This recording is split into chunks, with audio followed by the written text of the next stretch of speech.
Strategic communication.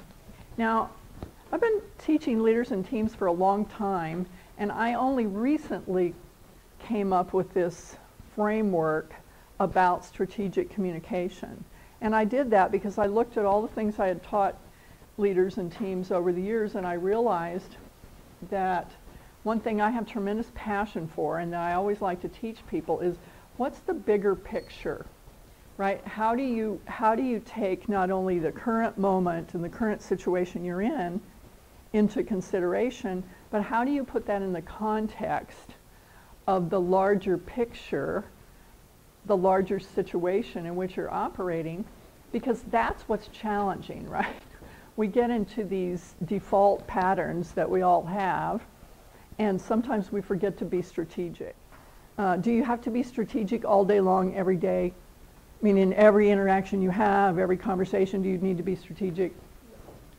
No, not necessarily. That would be burdensome, and it would frankly be impossible, because you have so many interactions and so many nuances to the interactions you have that if you thought you had to be strategic all day long, every day, oh my gosh, you would be. At the end of the day, you'd just be, I can't do this anymore. So you don't have to be strategic all the time. You just need to be strategic at the right time. Now, so that's the difficulty, right, is when is the right time? So what are some thoughts you have about that? When would you especially need to pull out your strategy hat and kind of stand back and be more cautious about what you're doing? What would be some of the types of circumstances that you might need to do that?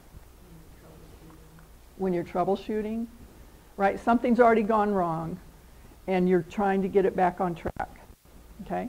What else? Our horizon of experience, it's like this bubble that we walk around in. And our horizon of experience contains all of the experiences we've had in this lifetime. From the moment we're born, or some people think even in utero, right? So that little girl you just had, how old is she, Michael? 8 months old. 8 months old. So 8 months, but 9 months your wife carried her. And so for 17 months, this little girl's horizon of experience is already forming. And all the experiences that we have in our lifetime are stored in our horizon of experience. And they're stored inside what we call filters. And those filters have the same names, but they may be, but they definitely have different content. So.